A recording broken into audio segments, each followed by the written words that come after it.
December 21st, 1945, just after sunset, inside a cold military hospital in Heidelberg, Germany. Corridors echo with hurried footsteps and shouted commands as doctors and nurses race against time. But time is winning. The heart monitor screams, then flatlines, and on a narrow bed lies a man who once commanded millions, now unable to move, paralyzed from the neck down, his body finally surrendering after 12 days of stubborn resistance, a blood clot slipping silently through his veins, reaching his heart, stopping it without mercy, and just like that, George Smith Patton Jr., 60 years old, is dead. Not on a battlefield, not beneath artillery fire, not charging forward with pistols drawn, but from a car accident, from a snapped neck, from the cruel randomness of fate.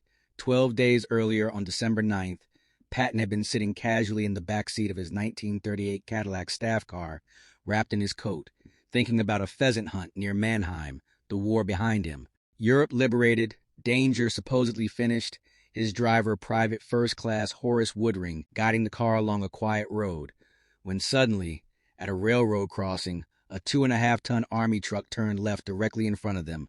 Brakes slammed, tires screamed, metal met metal, but the crash was strangely mild. The truck driver stepped out unharmed. Woodring wasn't injured. Major General Hobart Gay, sitting beside Patton, suffered only bruises, yet Patton was thrown forward, his head striking the metal partition, his neck snapping instantly. The most feared Allied commander reduced in a heartbeat. He knew immediately, calm even then, looking at Gay and saying, "I think I am paralyzed. Rub my fingers." There was no feeling, none at all, and the world seemed to stop. For 12 days, doctors tried everything. Traction rigs, specialists flown in from England and America, whispered consultations late into the night, his wife Beatrice crossing the Atlantic to sit by his bedside, newspapers publishing daily bulletins, soldiers praying, hoping, believing the general who had survived Africa, Sicily, Normandy, the Bulge, would somehow survive this too. But the body that endured war could not defeat a blood clot. And at 6 p.m, Patton took his final breath, leaving behind shock, disbelief, and a question no one expected. Where do you bury the most famous general in America? The answer seemed obvious. Arlington, Washington, state funeral, speeches, flags, history, carved in marble.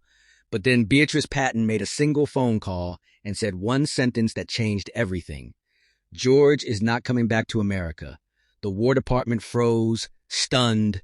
This was the conqueror of Europe, the man who saved Bastogne. How could he stay overseas? But Beatrice held a letter written in George's own hand, dated July 1943, the night before Sicily, the night he believed he might die. And in it, he wrote his final wish, that he did not want to be disinterred, that it would be far more pleasant to his ghostly future to lie among his soldiers than to rest in the sanctimonious precincts of a civilian cemetery, even in death. Patton chose his men.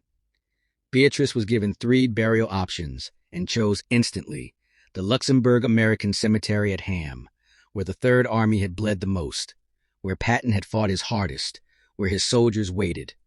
On December 22nd, his body lay in state in Heidelberg, lines stretching endlessly as soldiers wept openly and German civilians stood silent. The next day, the funeral procession moved through the streets, half-tracks leading, a flag-draped casket following, white-gloved soldiers marching beside it, stopping at Christ Episcopal Church before boarding a special funeral train for the long journey to Luxembourg. Through the night the train rolled, stopping again and again, soldiers saluting in the dark, and at every stop Beatrice stepped onto the platform, thanking them in French, her strength astonishing. 13 hours she rode, honoring her husband, and on Christmas Eve the train arrived beneath gray skies and falling rain.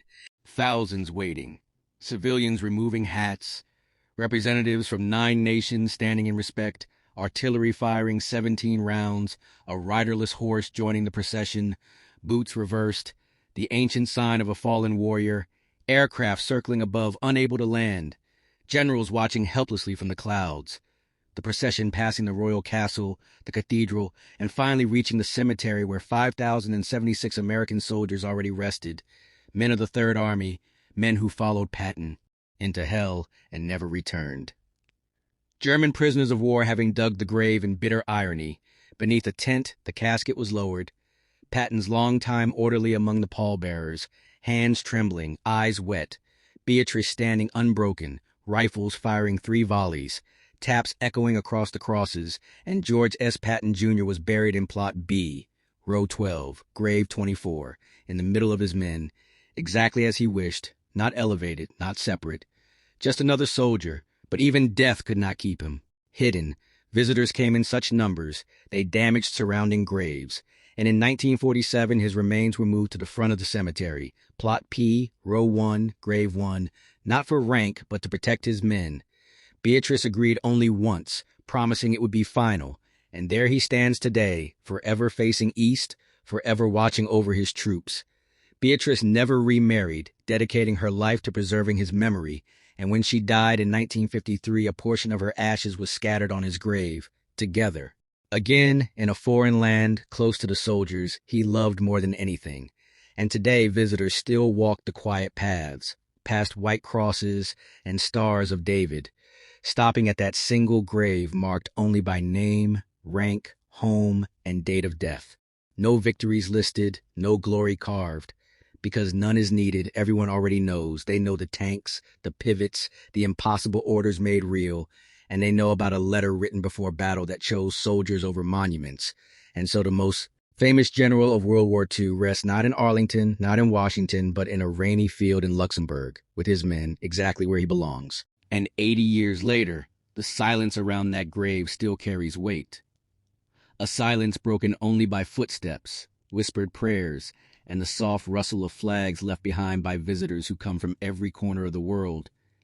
Veterans standing rigid with age-softened salutes, children clutching history books, families tracing names on marble crosses, all drawn to that single white marker at the front of the cemetery. Because Patton's story did not end with his burial. It lingered, growing larger, with time, shaped by memory and contradiction. A general both feared and adored, brutal in command yet fiercely loyal to his men, demanding perfection because he believed their lives depended on it. And standing there, people begin to understand why he chose this place, why he refused the comfort of home soil. Because Patton never believed leadership ended when the guns fell silent.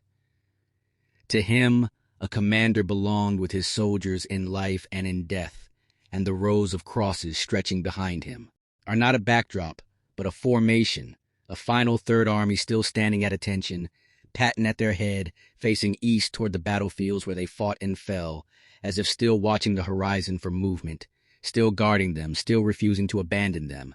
And when the rain falls, it falls on all of them equally, general and private alike, erasing rank, leaving only sacrifice.